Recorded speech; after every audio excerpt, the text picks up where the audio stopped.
World Elder Abuse Day is being observed today under the theme Closing the Circle, addressing gender-based violence in older age policy, law and evidence-based responses. Now, the Social Development Minister, Lindiwe Zulu, has urged South Africans to defend the elderly against abuse by protecting and upholding their rights. Zulu joining me now to talk to us about this day and its significance. Minister, thank you very much for your time. And as we say goodbye to Clive Barker, I'm sure you may have a word or two to say about that, but let's also understand from you the significance of this day.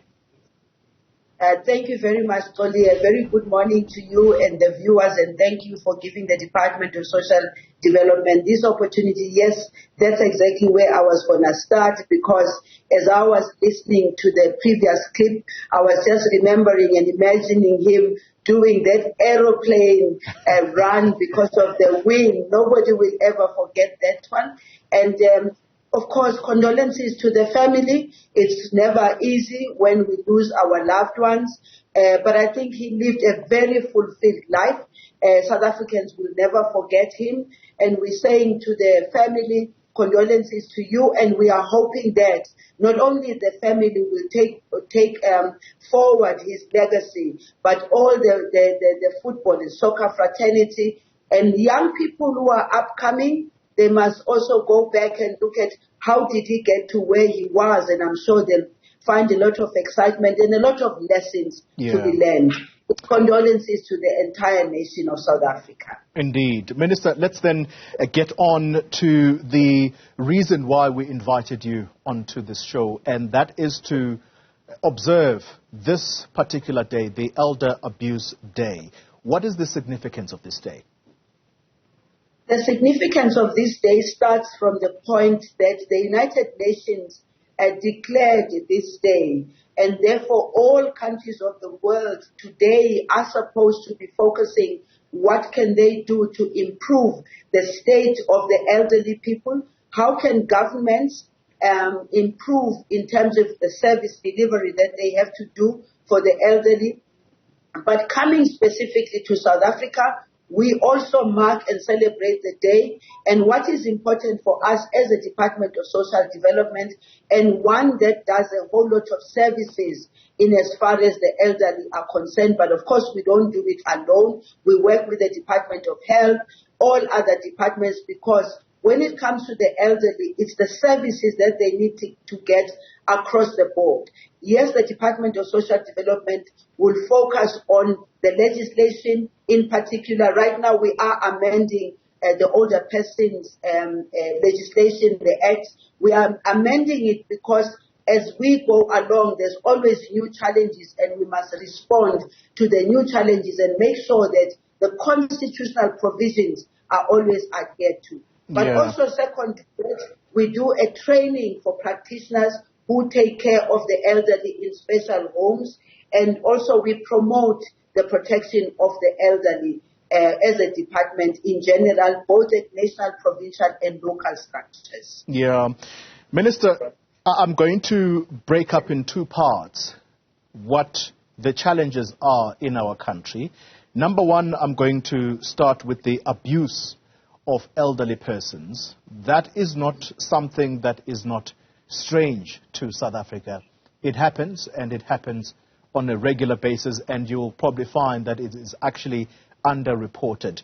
In March of this year, a KwaZulu-Natal disabled granny was sexually assaulted by a 29-year-old man. These are the sort of stories that simply evoke so much emotion inside of you, because you think to yourself, what kind of a person does that to an infirm and old person like that? So how are we dealing with that as a country?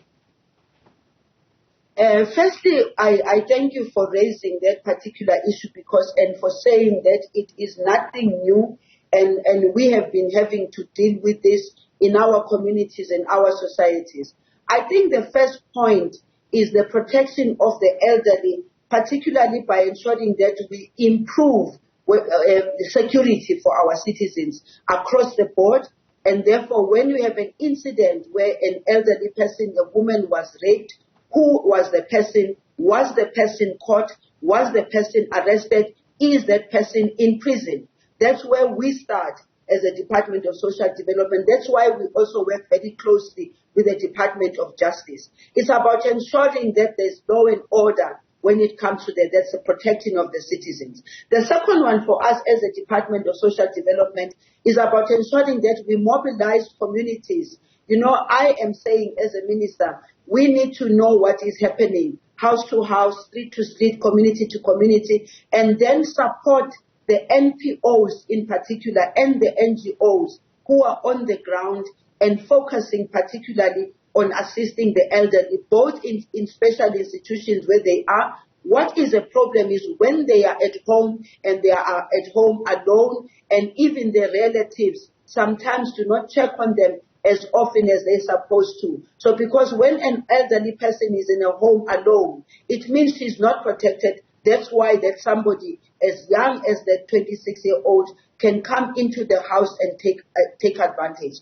The third issue for us is, can we also remember that we are neighbors? Can we remember that we are human beings? Can we remember that as we grow older, we become much more vulnerable? And if the environment is not conducive enough for us, and who creates the conducive environment? It is the families that have to create the conducive environment. It is the communities that have to do that.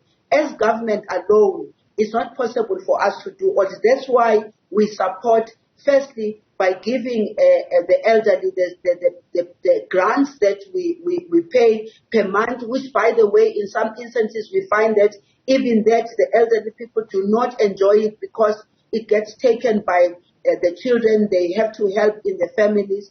And so we are calling upon communities and society and families in particular not to abandon, not to abuse, and be sensitive to the very people who brought them up, the very people who sacrificed for them. Yeah.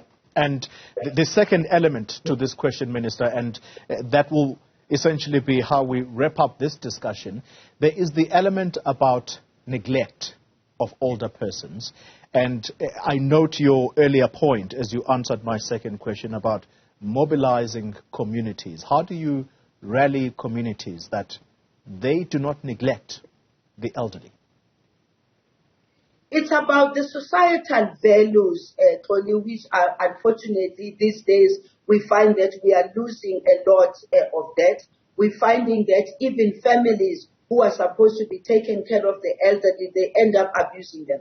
And the abuse for us is about neglect. You find when an elderly person cannot move, an elderly person cannot do anything for them, even though I must say, as a Department of Social Development at provincial and local, it's our responsibility to do the house visits where such elderly are not in a good support by their families. We also are asking that those who feel that the elderly are too frail, they are no longer able to take care of them. We as Africans and black people in particular, we must realize that there are special institutions and institutions for the frail where they can be taken. We support those institutions as the Department of Social Development, and we want to increase the number of social workers. I know that this is one of the issues. We don't have enough social workers. We are supposed to be having 55,000 employed social workers. We only have about 24,000, and we are working with the Department of Finance and the Minister of Finance to increase, in a way, the employment of social workers, because when they cannot be taken care of, it is the social workers who come visit the homes, and then they can tell them and advise the families what needs to be done. But when all is said and done, Cody, all these elderly people we are talking about are the grandmothers, the great-grandmothers, who actually, some of them, contributed to the liberation of this country, contributed in ensuring that South Africa is free today. But unfortunately for them, they were not as privileged as some of us are today, where they could put aside some pension money so that in the future, even when their children can't take care of them, they can be able to have enough resources for that. So we have to take care of them as communities. Yeah. Minister, can I abuse this time with you and ask you to wear Welcome. your ANC hat. And I would like you to put yourself in that committee in which you belong, the International Relations Committee, and ask you the question about whether you think the whole saga around Russia, our relations with the United States right now, all of what is happening, do you think that it is being handled in the manner in which it should? And above all, there is a very, very worrying development, and there are these signs around the AGOA processes, for example. Do you think that this is going to have an impact on South Africa's economy? Because that's what is worrying many people most. Is all of this being handled well, according to your considered view? Thank you very much, Cody. I think I'll start from a point that we are doing our best in a very complicated global environment where we need to sharpen our thinking, where we need to sharpen our responses, where when all is said and done, we need to look at our national interests, which is what is very important for us.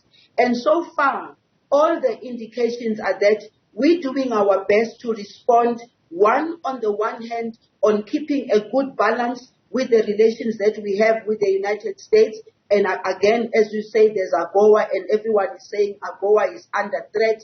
Yes, we are looking at that and trying to find a way of sustaining and maintaining that AGOA continues. But on the other hand, we also have to look at ourselves from a broader perspective beyond just the United States of America. We have to look at ourselves in relation to BRICS, which is the cause of what we are facing now. How do we relate to China? How do we relate to Russia? How do we relate to all countries? One of the things that I think as South Africans and government we start with is the fact that we are a new nation. And being a new nation of 30 years, it is possible that in that journey, there are things that we will do right. In that journey, there might be contradictions. In that journey, we are still finding ourselves. I believe we are on the right track. And when certain things have to change here and there, they are informed by the backroom discussions that we have to consistently have and convince each other. But when all is said and done, we look for the best solutions in as far as our national interests are concerned. Lindiwe Zulu is the Minister of Social Development, and in that last element, me abusing the opportunity to speak to her as the member of the ANC's International Relations Subcommittee. Thank you very much for your time. All right.